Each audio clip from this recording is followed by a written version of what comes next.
Hello everyone. बच्चों, हम लोगों ने नरेशन को समाप्त कर दिया। नरेशन में जो कुछ भी प्रश्न बन सकते थे, जो रूल थे, जो आपके एकेडमिक्स लेकर के या यूँ कहें जो भी बेसिक इंफॉर्मेशन रहा हो रूल का, उन सब के बारे में हम लोगों ने अध्ययन किया। बच्चों, आज जैसा कि कहा गया था कि हम लोग आने वाले समय में डिग्री कंपैरिजन पढ़ेंगे, तो बच्चों डिग्री कंपैरिजन ट्रांसफॉर्मेशन का एक रूप है। तो ट्रांसफॉर्मेशन को अगर देखा जाए तो हम लोग आज क्रमबद्ध तरीके से पढ़ेंगे, और जब डिग्री ऑफ कंपैरिजन का नंबर आएगा तो हम उसको पढ़ेंगे। ट्रांसफॉर्मेशन में आज हम लोग जो पढ़ेंगे वो है रिमूव टू।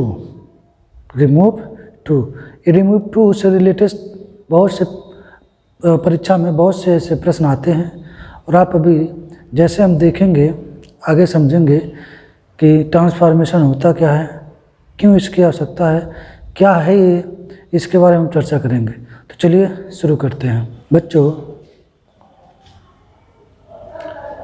जो ट्रांसफॉर्मेशन लिखा है इसका अगर अर्थ आप देखें कि आखिर होता क्या है, तो यह होता है वाक्यों का रूप परिवर्तन। वाक्यों का रूप परिवर्तन, दूसरे शब्दों में हम ऐसे कह सकते हैं, change the structure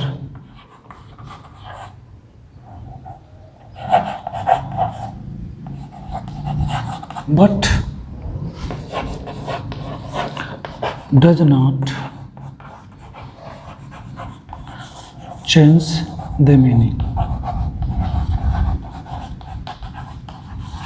ठीक है बच्चों, जैसा कि ट्रांसफॉर्मेशन होता क्या हम उसको समझ लें। तो हमने लिखा हुआ है यहाँ पे क्या, transformation change the structure but does not change the meaning. यानी जो वाक्य आपके सामने दिया रहेगा या होगा उसके स्ट्रक्चर में यानी ढांचे में हम परिवर्तन करेंगे, लेकिन उसके अर्थ में परिवर्तन नहीं होगा।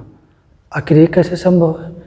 ये भी तो प्रश्न हो सकता है कि आखिर ये कैसे संभव कि स्ट्रक्चर तो बदल रहा है लेकिन अर्थ बदल नहीं रहा है। तो बहुत पहले आप में से हम में से एक टीवी सीरियल आता था, शायद आपको याद होगा, नाम है शक्तिमान। नाम है शक्तिमान। तो शक्तिमान में दो कैरेक्टर आपको दिखते हैं, एक बाल गंगाधर, क्यों नहीं गंगाधर, ठीक, और दूसरा वही गंगाधर जब शक्तिमान बनता है। बच्चों, गंगाधर का क्या रोल होता है वो जानो। उसका उद्देश्य क्या होता है? सत्य को समझना, सत्य को समझाना, सत्य के राह पे चलना। और शक्तिमान भी क्या करता है? यही करता है। गंगाधर जब शक्तिमान बन जाता है तो क्या उसका उद्देश्य बदल जाता है? नहीं। और जब शक्तिमान गंगाधर बन जाता है तो उसका क्या उद्देश्य बदल जाता है? नहीं। ठीक उसी प्रकार से हम ट्रांसफॉर्मेशन को समझने की कोशिश करें। स्ट्रक्चर बेशक चेंज हो जाए लेकिन उसके अर्थ में परिवर्तन नहीं होना चाहिए, वही हमारा क्या है? ट्रांसफॉर्मेशन। हम इसको एक उदाहरण से समझने की कोशिश करेंगे। बच्चों, अगर मैं लिख दूं मैं बीमार हूँ, मैंने लिखा मैं बीमार हूँ। अब इसको ऐसा करना है, इसका मतलब क्या? मैं बीमार हूँ तो बीमार हूँ, अच्छा नहीं महसूस कर रहा हूँ। इसके हम स्ट्रक्चर को, इसका जो अर्थ निकल रहा है, जैसे आप देख भी रहे होंगे या समझ भी रहे होंगे कि बीमार होने का मतलब कोई कार्य करने में असमर्थ होना, ठीक। अगर मैं इसी शब्द को, इसी वाक्य को मैं लिख दूँ मैं ठीक नहीं हूँ या मुझे अच्छा महसूस नहीं हो रहा है, ठीक, तो आप देखेंगे मैं बीमार हूँ, मैं ठीक नहीं हूँ, ठीक। अब देखिए ये आपका अफर्मेटिव दिख रहा है। बच्चों, क्या दिख रहा है? अफर्मेटिव। ये क्या दिख रहा है? निगेटिव। ये अफर्मेटिव और निगेटिव। स्ट्रक्चर बदल गया कि नहीं बदल गया? ऑफ कोर्स बदल गया। तो इसके अर्थ में परिवर्तन हुआ? नहीं हुआ। तो ये हमारा क्या है? ट्रांसफॉर्मेशन है। एक दूसरे उदाहरण से समझाने की कोशिश करूँगा आपको।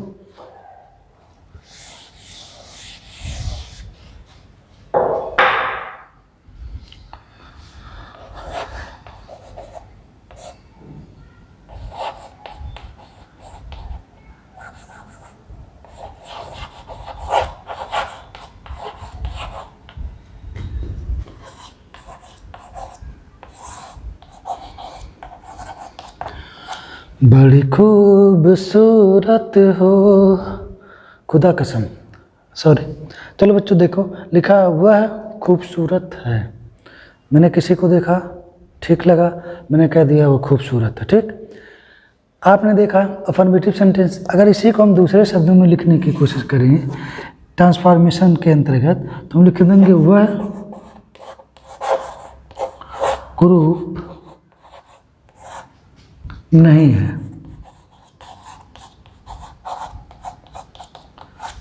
नहीं है, ठीक, वह क्रूप नहीं है।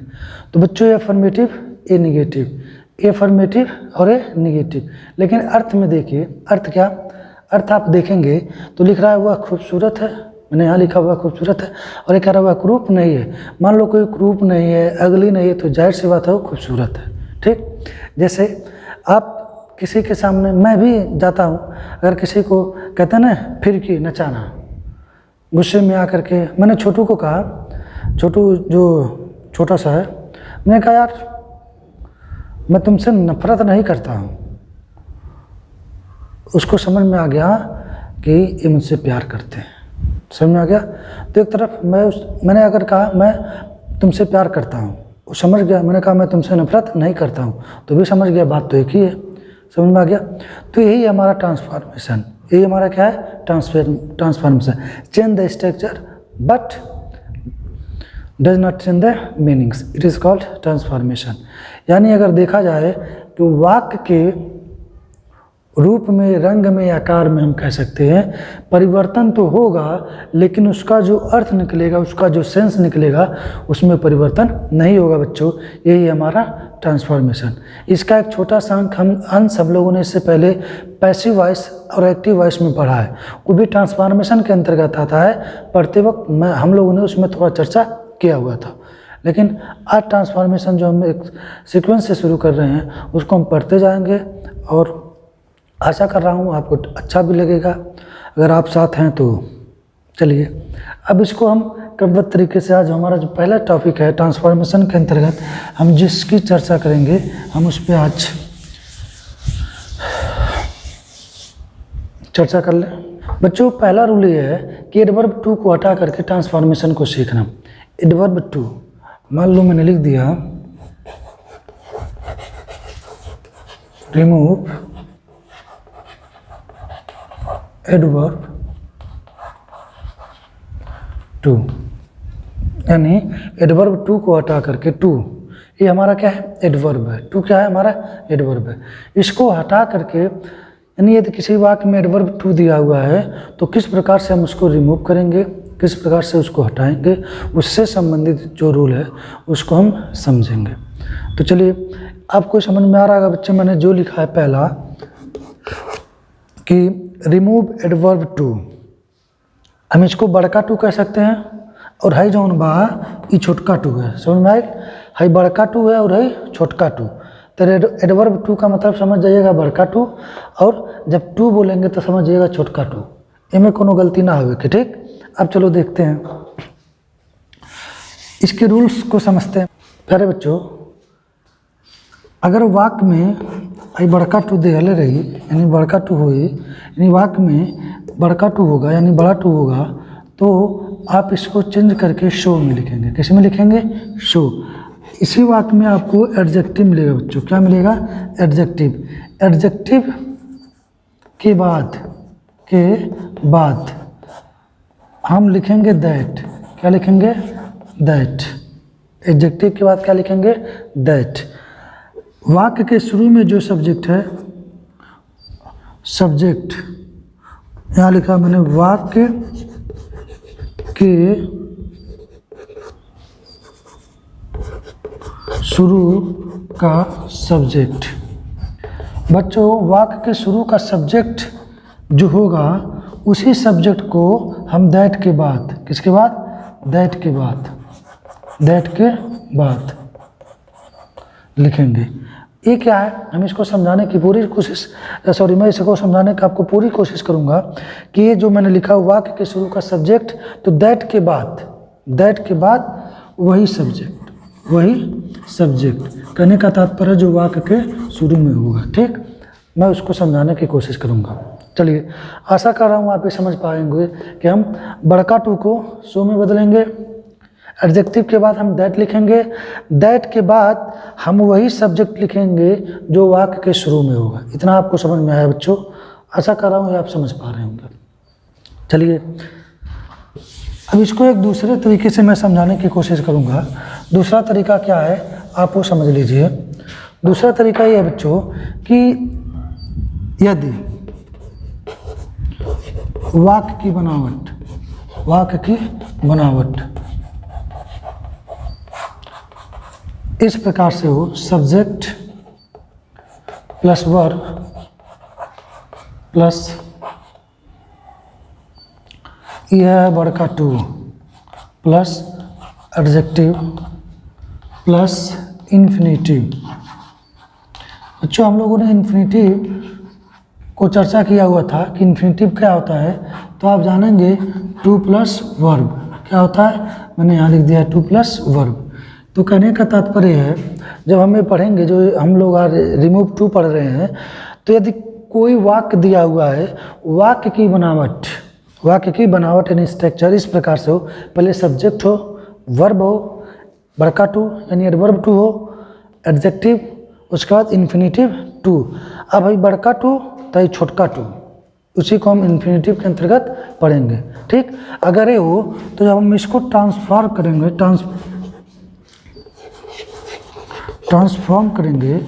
तो अब हम उसको समझ लें कि इस स्ट्रक्चर को हम सबसे पहले लिखेंगे सब्जेक्ट, फिर लिखेंगे वर्ब। क्या लिखेंगे? वर्ब। वर्ब वही होगा जो यहाँ वर्ब है, वही वर्ब यहाँ होगा। ठीक, अब देखिए यहाँ जो टू है हम इसको बदलेंगे शो में। अब देखिए एडजेक्टिव है तो एडजेक्टिव को हम लिखेंगे और एडजेक्टिव के ठीक बाद हम लिखेंगे दैट। क्या लिखेंगे? दैट। अब बच्चों ये जो सब्जेक्ट है, दैट के बाद यही सब्जेक्ट हम यहाँ लाएंगे। ठीक, यही सब्जेक्ट हम वहाँ लिखेंगे।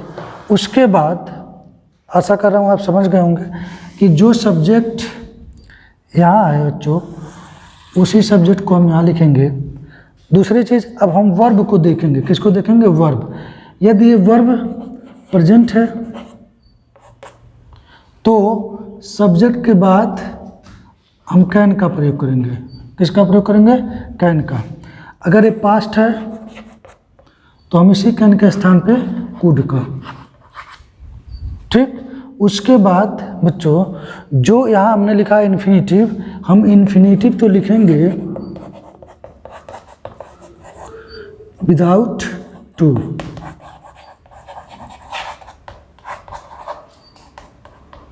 यानी इन्फिनेटिव का प्रयोग हम विदाउट टू के अंतर्गत करेंगे। चलिए एक बार इसको और समझ लेते हैं। बच्चों, यदि कोई वाक्य दिया हुआ है जिसको हमको रिमूव टू करके पढ़ना है, तो अगर उसकी बनावट subject, verb, to, adjective plus infinitive हो। इन्फिनेटिव को हमने समझा टू प्लस वर्ब की फर्स्ट फॉर्म होती है। तो जब हम उसको ट्रांसफॉर्म करेंगे तो यहाँ देखिए सब्जेक्ट, वर्ब और टू को हम बदलेंगे शो में, और यहाँ क्या लिखा हुआ है? एडजेक्टिव। एडजेक्टिव के बाद हम दैट लिखेंगे। सब्जेक्ट, जो सब्जेक्ट यही हो यहाँ होगा, वही सब्जेक्ट हम वहाँ लिखेंगे। यदि ये वाक्य जो इसकी ये स्ट्रक्चर है यह प्रेजेंट को बोध कराता है तो हम यहाँ कैन लिखेंगे। अगर ये पास्ट को बोध कराता है तो हम वहाँ कुड लिखेंगे। उसके बाद अभी हम लोगों ने चर्चा किया हुआ है कि अफर्मेटिव में रहेगा तो हम इसको नेगेटिव में करेंगे। तो यहाँ हमने देखा कि कहीं भी नॉट का प्रयोग नहीं हुआ, इसका मतलब अफर्मेटिव में है। तो कैन और कुड के बाद हम लिखेंगे नॉट, फिर हम लिखेंगे यहाँ इन्फिनेटिव।